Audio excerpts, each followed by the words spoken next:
15 साल का सपना गोयनका जी का 15 महीने नहीं चल पाया, और भैंस क्या चेन्नई को पीछे छोड़ना था, मुंबई को ट्रॉफी में भी 5 ट्रॉफी भी नहीं आई। पैसे बिना दुनिया में रोटी नहीं मिलती, रोटी नहीं मिलती, लंगोटी नहीं मिलती, नाम अपना न बदनाम कर प्यारे। इससे बढ़िया रिप्लेसमेंट हो ही नहीं सकती थी हार्दिक पांड्या की। वो इंजर्ड रहता था तो यार रेड्डी लाए थे, ये करा मैं भी इंजर्ड ही रहता हूँ, कुछ और ले आओ। आ गया है सूर्यांश, आ गया भाई लोगों, ये नहीं जाने वाला कहीं, सारी दुनिया इधर से उधर हो जाएगी, ये नहीं जाने वाला कहीं। ए चेन्नई वालों हिला लो इसको। लड़कियां तो वैसे ही बदनाम है भाई, जितना आईपीएल में ये टीमें प्लेयर्स को छोड़ रही हैं या छोड़ देती हैं या कभी किसी को, मतलब समझ रहे हो तुम उस हिसाब से। तो मैं इस बारे में भाई लोगों बिल्कुल यहाँ पे सहमति रखता हूँ उन लड़कों के साथ जिनका ब्रेकअप हो जाता। भाई लगता तो बुरा ही है। तो भाई लोगों पंत जो हैं वो लौट के पंत घर को आए, और यार पंत का सब स्वागत कर रहे हैं कि आ गया, ये हो गया। उधर जिंदल साहब भी लगे हुए हैं, वेलकम होम। एलएसजी भी कह रही है शुक्रिया पंत। नहीं, उस शुक्रिया में कहीं ना कहीं साइलेंट है, पीछा छुड़ा लिया है, मतलब उस तरीके से। तो भाई ये है, लेकिन यार कुलदीप के बारे में कोई भी चिंता व्यक्त नहीं कर रहा है, ये थोड़ा सा गड़बड़ लग रहा है भाई लोगों। स्वागत है सभी भाइयों का। वीडियो को लाइक कर लें, चैनल को सब्सक्राइब कर लें, मीटर खींच के रखें, ढील बिल्कुल देनी नहीं है। हो लाल लाल ना पहना कर ए भी बाई, लाल लाल में लाल फूल बन जाता है। काले कपड़ों के अलावा मैं बहुत ज़्यादा कुछ पसंद करता नहीं हूँ भाई लोगों पहनना। ये मैंने भाई लोगों अगले साल के लिए आरसीबी को सपोर्ट करने के लिए मंगवा ली है। पीला भी मंगाने की मैं कोशिश कर रहा हूँ। पीले से याद आया, बाकी सारे मुद्दे मैं बाद में छेड़ूंगा। सारी दुनिया इधर से उधर हो जाएगी, ये भाई कहीं जाएगा कि नहीं जाएगा? अबे चेन्नई वालों, इस फ्लेमिंग का तुम थानी बनवा के हटोगे क्या? मतलब इसका वो कोई, अरे छुड़वा लो पीछा। पता क्या है ब्रो, हार्दिक कहां जाएगा कहां नहीं जाएगा छोड़, ये कुलदीप इधर आ गया, पंत उधर चला गया, रेड्डी इंजर्ड, फलाना, ये मेरे गिरधारी भाई, बहुत सारी दुनिया में बहुत खबरें हैं। लेकिन तुम्हारी हरकतें देख के ऐसा लग रहा है फिर तुम मुकाबला वही 7वें 8वें 9वें 10वें के लिए लड़ोगे, और फिर तुम वही आके कहोगे कि हमने पंजाब को हराना है, और पंजाब से भी नहीं जीत पा रहे हो। पहले तुम्हें लेगेसी खेलना है, या उस लेगेसी को एक बार फिर बताना है कि तुम हो, क्योंकि 2023 के बाद भाई लोगों बहुत ज़्यादा गड़बड़ चल रही है। देखो कब तक आयुष महात्रे या बाकी लड़कों को ये कह के मतलब ये कह के तुम बचोगे, बड़े बड़े लोग, कि धोनी भैया नहीं था देख लेते तुमको इस बारी। कब तक ये ट्रांजिशन फेज चल रहा है कह के बचोगे? भाई कुछ नया सोच वो चलाओ, मतलब उस हिसाब से थोड़ा सा समझा करो चीज़ों को लेके। तो भाई लोगों यहाँ मैं अभी सबसे पहले फ्लेमिंग साहब, क्योंकि बड़ी टीम है भाई, बड़ी फ्रेंचाइजी है, इनके बारे में ही एक खबर लेके आया हूं, वो पहले बतिया लेते हैं भाई लोगों की क्या खबर है, मतलब उस हिसाब से। फ्लेमिंग होनी to continue as CSK head coach. तो भाई लोगों फिर से वही रजिस्टर, फिर से वही बार बार महेंद्र सिंह धोनी के पास जाना, और फिर से वहां जाके बैठ के वहां पे, मतलब सीएसके वालों को खुद गुस्सा आ जाता है। आज तो मेरी बात से ये लोग एग्री नहीं करेंगे। The franchise will conduct a review after the MLC season and take several key decisions. But Fleming will stay. मतलब बातें होंगी, चर्चा होंगी, बट फ्लेमिंग वहीं पर रहेंगे। मुझे ऐसा लगता था सबसे पहले फ्लेमिंग को जाना चाहिए और ऋतुराज गायकवाड़ को नंबर 3 आना चाहिए। क्या मैं सही कह रहा हूँ सीएसके वालों? देखो मैं तुम्हारी भलाई चाहता हूँ यार, मुझे खुद बड़ा गंदा लगता भाई साहब जब तुम पंजाब से भी नीचे फिनिश कर रहे हो। यार हमारी तो चलो 5 ट्रॉफी की लेगेसी भी नहीं है, मेरी पहली टीम भी भाई लोगों पंजाब है, और आयुष मात्रे से ओपन कराओ और नंबर 3 पे भाई लोगों उर्विल खिलाओ। फिर इसको कहाँ खिलाओगे गायकवाड़ को? इसकी तो भैंस क्या 3 पे भी जगह नहीं बन रही है। नहीं मैं थोड़ा यहाँ ठीक कर देता हूँ, अभी रुको जरा, एक बारी रुक जाओ। रुक जाओ यार, पहले सीएसके वालों को ठीक कर लेने दो भाई, रुक जाओ नहीं भाई तू लाइक भी थोड़ी देर में कर लियो, रुक जा पहले बतिया लेने दे मेरे को। But Fleming will stay on as coach for another season at least. चलो ठीक है, वो कह रहे हैं जी एक सीजन की और मैया बहनियाँ करवाएंगे, मतलब उस तरीके से। ओपन करवाओ संजू से और भाई लोगों आयुष महात्रे से, ठीक है। और अगर एक जल्दी विकेट गिर गया तो वहाँ पे भाई आके उर्विल पटेल को नंबर 3 पे मामला संभाल लेना चाहिए, ठीक है भाई लोगों देखो कब तक ब्रेविस गंदा खेलेगा, वो भी तो अच्छा ही खेलता है भाई लोगों। तो भाई लोगों 4-5 में मुझे लग रहा है ब्रेविस और दुबे जी में से किसी एक को ही आना चाहिए उस हिसाब से। तो दिक्कत परेशानी यहाँ पे ये हो रही है, अभी मुझे कोई ना कोई साबित कर देगा कि ये तो ऋतुराज गायकवाड़ का हेटर है। ए भाई देख बात सुन, मैं ऋतुराज गायकवाड़ का आशिक हूँ, आशिक, लेकिन मैं उसको टेस्ट क्रिकेट खिलाना चाहता हूँ भाई लोगों, मेरा मकसद ही टेस्ट क्रिकेट खिलाना है उसको। रही बात आईपीएल की, भाई खिला लो, मेरे को कोई दिक्कत नहीं है भाई। मेरा प्लेयर अगर 37 बॉल में 20 खेल जाए, मैं तो भैंस क्या ऊपर से छलांग लगा दूं, बेड पे खड़े होकर नीचे छलांग लगा दूं, वो वाली बात कर रहा हूँ, पूरा सुन लिया करो। तो भाई उस तरीके से कहानी है, संजू सैमसन को कैप्टन बनाओ, लेकिन जब तक भाई लोगों फ्लेमिंग वहाँ रहेंगे तो कुछ नहीं होने वाला है, उस हिसाब से मुझे ऐसा लग रहा है भाई लोगों।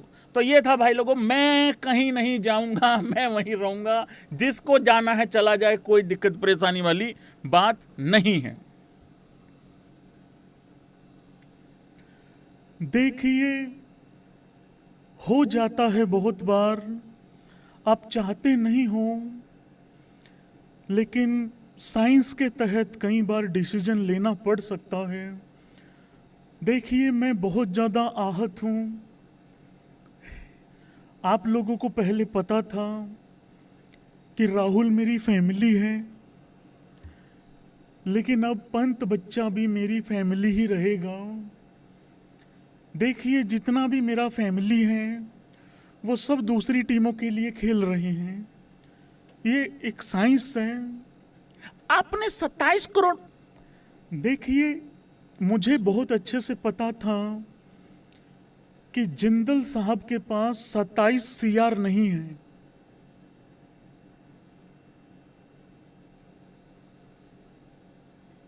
एट प्रेजेंट वो तो डिपेंड हुए तो 15 तो है। ऐसा नहीं है गोल मटोल यूट्यूबर, देखो मेरा 15 साल का ख्वाब था, 15 साल का सपना था बेटा।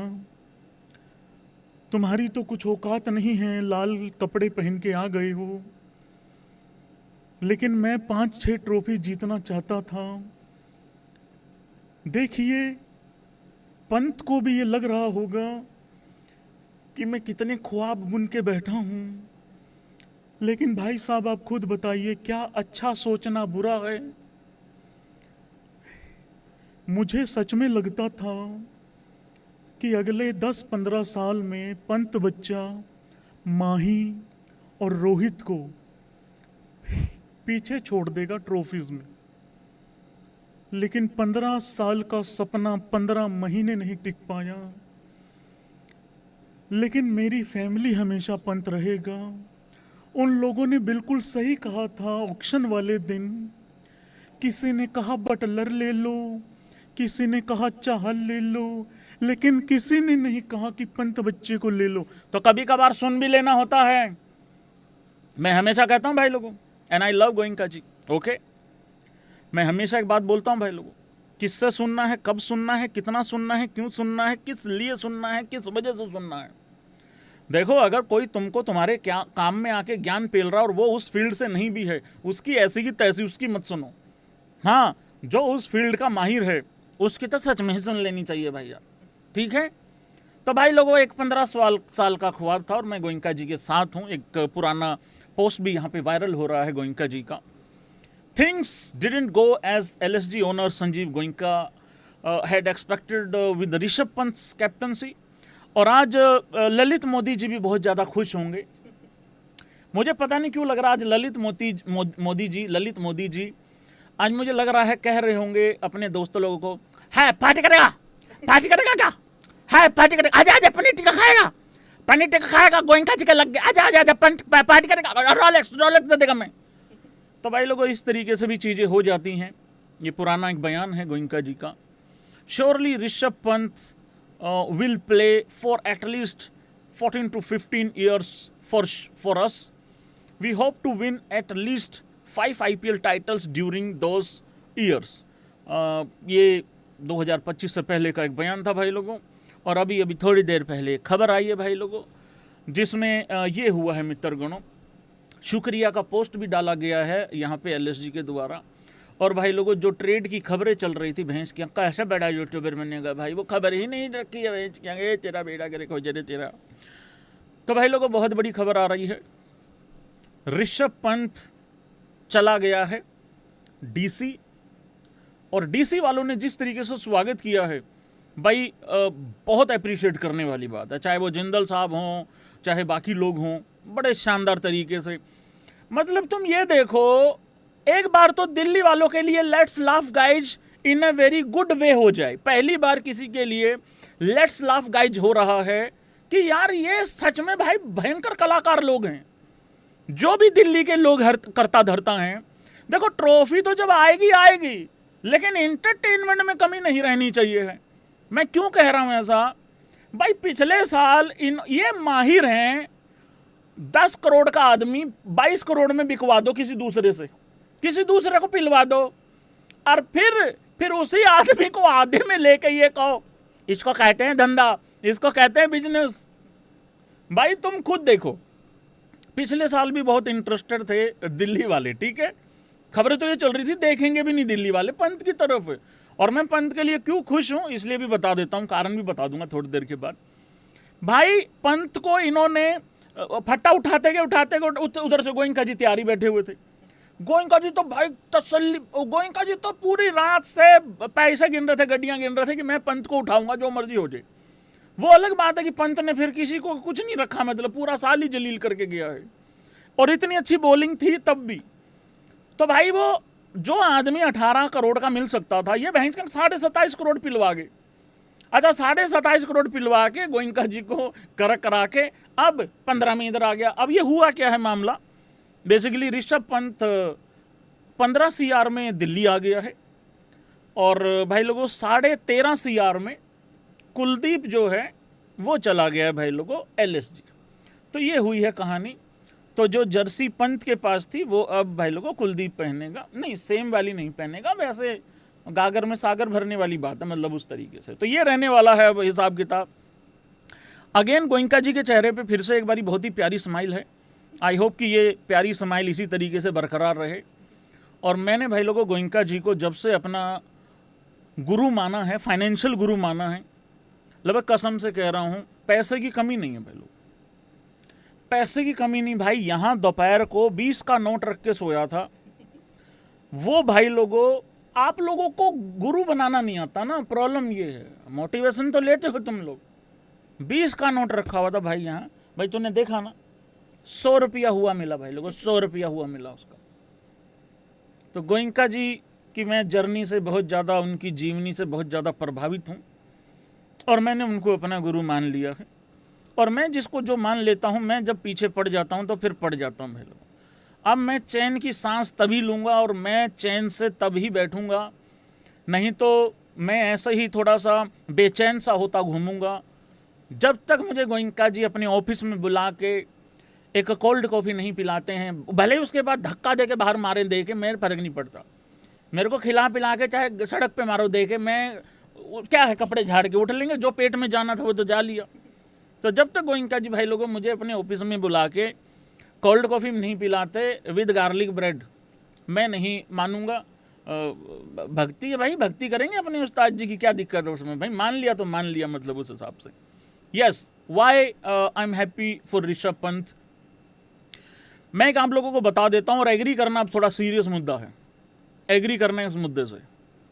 ये ऋषभ पंत का लाइफ का सबसे बड़ा टर्निंग पॉइंट होने वाला है। अगर अब नहीं तो वो दिन भी दूर नहीं है जब आईपीएल में भाई लोगों अनसोल्ड भी हो सकता है।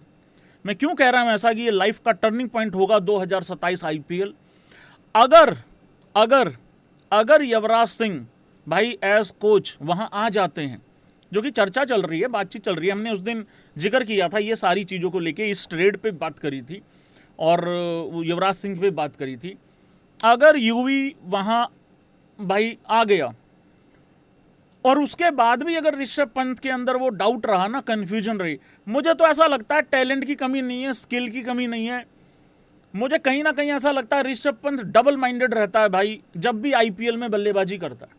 कौन कौन भाई सहमति रखता है, जरा ऐसे कर दो। बॉस टेलेंट का इशू हो ही नहीं सकता। जो आदमी 2018-19 में जिस तरीके से भुवी को खेल सकता है यार, वो बंदा कुछ भी कर सकता है। जिस तरीके से वो टेस्ट में डोमिनेट करता है वो कुछ भी कर सकता है भाई। उसके लिए ये फॉर्मेट कुछ नहीं होना चाहिए। मतलब जो सबसे डिफिकल्ट फॉर्मेट है उसको मजाक बना देता है वो, और जो शायद इजी होना चाहिए था उसके हिसाब से उसमें डबल माइंडेड रहता है, मुझे तो ऐसा लगता है। सो अगर तो भाई युवराज सिंह का साथ मिल गया तो हो सकता है भाई बड़े बड़े पोस्टर, बड़े बड़े फोटो ऋषभ पंत के इस बारी बहुत अच्छी बातों को लेके लगेंगे, ऐसा लग रहा है भाई लोगों उस तरीके से। बाकी देखते हैं भाई क्या होता है क्या नहीं। देखो कुछ भी प्रेडिक्ट करना मुश्किल है, लेकिन एक चीज़ भाई लोगों मुझे लग रहा है कि शायद तय ही है, सीएसके आखिरी में रहेगी। एक भाई कह रहा भैया डबल माइंडेड मीन्स दोहरा मापदंड नहीं, इसमें दोहरा दिमाग होता है कई बार। मैं बताता हूँ कैसे, एग्जाम्पल दे दूँ। I am very famous bro in example देंगे, दे दूँ एक एग्जाम्पल। चलो तुम जो जो अभी खा पी रहे हो वो टेक लो एक बारी, टी टेक लो, चाय टेक लो, कॉफ़ी पानी जो भी टेकना है टेक लो, रोटी वगैरह सब टेक लो, कोई दिक्कत नहीं है।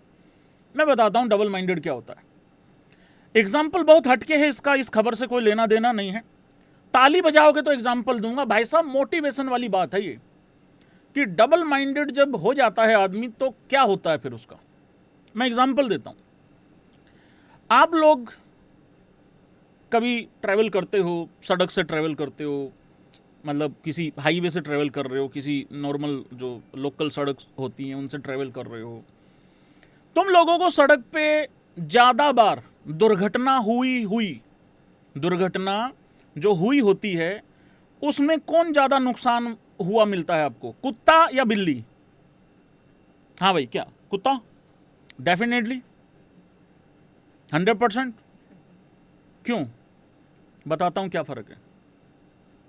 बिल्ली का पता क्या नेचर होता है? बिल्ली का क्या नेचर होता है?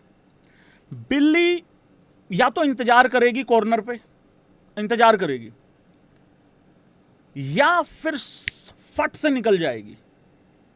या तो वहीं इंतजार करेगी या फट से निकल जाएगी। कुत्ते का क्या नेचर होता है बताता हूं मैं। वो इंतजार नहीं करता उधर, वो क्या करेगा, भागेगा पहले और सड़क के बीच में आके सोचेगा जाऊं कि ना जाऊं, जाऊं कि ना जाऊं, जाऊं। इतनी देर में ले जाता है कोई उसको। मेरे साथ खुद ऐसा ही हुआ था एक बार। अल्टो गाड़ी थी मेरे पास, मेरा पूरा आगे से गाड़ी ब्रेक हो गया था, मतलब उस हिसाब से। तो ये एग्जाम्पल है, और ये एग्जाम्पल इस वजह से है कि लाइफ में डबल माइंडेड नहीं रहना है। या तो इंतजार करो, सब्र करो, रुक जाओ, और अगर एक बारी डिसीजन ले लिया फिर बीच में जाके सोचना नहीं है बॉस। छलांग लगाने से पहले या तो गहराई चेक करवा लेना, पता करवा लेना, और ऐसा नहीं होना चाहिए मैं तो बहुत बड़ा आदमी हूं, मैं तो वहीं कूद जाऊंगा, निकल जाएगा पानी। तो एक बारी डिसीजन लेने से पहले मतलब बीच में कंफ्यूजन नहीं होनी चाहिए उस हिसाब से। ये होता है डबल माइंड होने का नुकसान भाई लोगों।